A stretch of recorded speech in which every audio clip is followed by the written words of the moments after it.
My name is Yolanda Chandler, and I've created a presentation for NU 712 Clinical Prevention and Population Health titled Teen Suicide, a DNP-Guided Primary Prevention Plan. Included in this presentation is a table of contents found on the next two slides.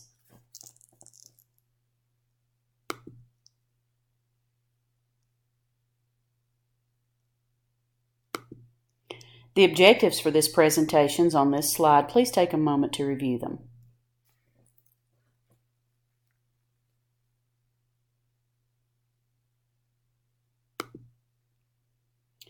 Here we define suicide, suicide attempt, and suicide ideation. Suicide is death caused by self-directed violence with the intent to die. A suicide attempt is non-fatal and self-directed. It is potentially injurious behavior with the intent to die. And suicidal ideations, thinking about, considering, or planning suicide. In the following three slides, I've shared some staggering statistics in relation to teen suicide. It's the second leading cause of death in 15 to 24 age group in the U.S. Males are 4 times more likely to die from suicide than females, but females are more likely to attempt suicide. Guns are used in over half of all youth suicides, and for each suicide death among young people, there are as many as 1 to 200 attempts. From 1999 to 2017, suicide among boys aged 10 to 14 increased from 1.9 suicide per 100,000 to 3.3. For girls, suicides roughly tripled. Suicide rates in girls are rising at a faster pace than they are for boys. Whites have the highest suicide rate, followed by American Indians or Alaskan Natives, then African Americans at 6.61, and Asians, Pacific Islanders at 6.59. Lesbian, gay, bisexual, and transgender youth ages 12 to 14 years are 25% more likely to die by suicide than their heterosexual peers. Youth going to the emergency department with suicidal thoughts or attempts doubled in the past 8 years, and a study revealed that half the parents of youth thinking of suicide had no idea. In the U.S., the teen suicide rates tripled over the last 35 years, and over half the suicide deaths in the U.S. didn't have a known diagnosed mental disorder. A person dies by suicide every 12 minutes in the U.S., and for each suicide, it's estimated that at least 6 other people are intimately affected. Alabama has shown a pattern of higher rates than the U.S. national average since 1990. There are some myths related to suicide. One being that no one can stop a suicide, and the fact is, if a young person gets the help they need, they're less likely to be suicidal again. Another is confronting a person about suicide will make them angry and increase the risk. The fact is, asking about suicide lowers the anxiety and opens the communication to reduce that risk. Another, suicidal people keep their plans to themselves. The fact is, most suicidal people communicate their intent at some point. Those who talk about suicide don't do it. The fact is, people who talk about suicide may try or even succeed. And finally, once a person decides to complete suicide, there's nothing anyone can do. The fact is, suicide is one of the most preventable kinds of death. There are teens who are at a particularly high risk for a suicide attempt. The following 3 slides will explore some of the common risk factors. Psychiatric disorders. A teen with a loss of or conflict with close family or friends is at higher risk. Lack of a support network, history of physical or sexual abuse or exposure to violence will increase risk. Drug or alcohol issues, physical or medical issues, for example, a pregnancy or a sexually transmitted infection. Teens or children who are a victim of bullying at a higher risk.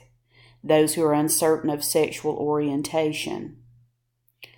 Teens who have had exposure to suicide of a family member or a friend. Being adopted. Family or past medical history of mood disorder or suicidal behavior increases the risk. And barriers to access to mental health services, such as a lack of bilingual service providers, unreliable transportation, or costs. Teens or adolescents with body image issues, those with perfectionism or overachievement, children with school failure or academic pressures. And the stress of social demands proves to be a risk factor as well. They're trying to find acceptance among their peers at this age group. Poverty increases risk. Instability in the home. And those with access to lethal means such as firearms, pills, knives, or illegal drugs. Neglect is also a risk factor. Suicide attempts are rarely without warning signs. In the next two slides, I've listed various warning behaviors. Talking or writing about suicide, withdrawing from social contact or activities, things that they enjoyed in the past they just no longer want to participate in. Mood swings, increased use of drugs or alcohol. Sometimes they'll say they just feel trapped or hopeless about a specific situation. Changing normal routines, such as their sleeping or eating patterns. You may see self-destructive behavior. They start to give away their belongings, things that are important to them. They'll develop personality changes oftentimes and become agitated or anxious. You may see a neglect of personal appearance and hygiene. Some will have an obsession with death and dying, and they'll have difficulty focusing. They'll have a lack of response to praise. You may see increased physical complaints linked to that emotional distress, such as headaches or stomach aches or just extreme fatigue. Sometimes they'll become cheerful after being depressed, and that's once the decision has been made. And, of course, writing a suicide note is a warning sign. Primary prevention. This is the type of prevention that we'll focus on for our suicide prevention program. I've defined that here, and it's the process of altering susceptibility or reducing exposure to susceptible individuals, and includes general health promotion and specific measures designed to prevent disease prior to a person getting it. And in this case, again, primary prevention for our suicide prevention. For resources, the following two slides are going to list many available resources for suicide prevention. Take a moment, of course, to review these. And while they're instrumental in suicide prevention, these resources are web-based or electronic-based in nature. Jamie's Haven is proposed to be physically located in DeKalb County, Alabama, and designed to serve the Tri-County area. It'll be a brick-and-mortar building where teens can come for help.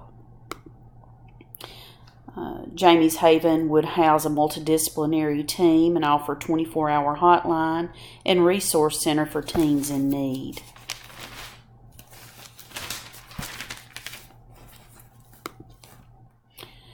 Jamie's Haven would work in conjunction with schools and healthcare providers, law enforcement agencies, the Children's Advocacy Center, and the Department of Human Resources to provide suicide prevention and resources to at-risk children. The DNP director role would require extensive leadership competencies to manage an undertaking of this magnitude. The following two slides name a few.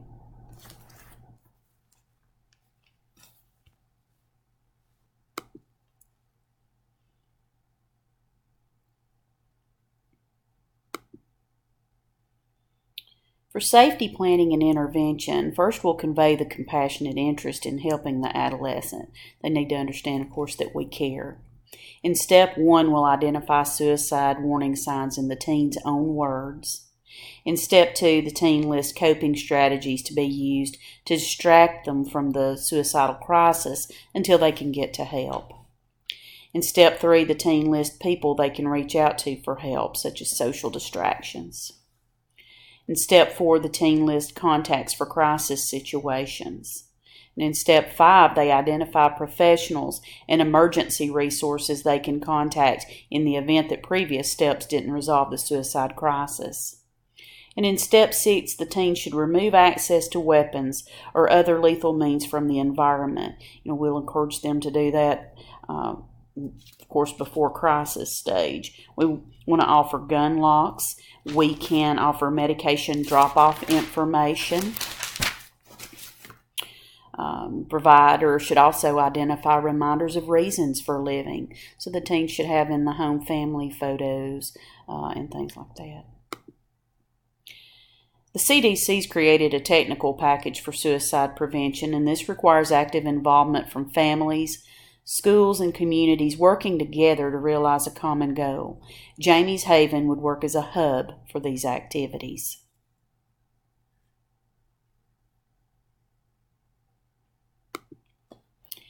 Together, we can make a difference.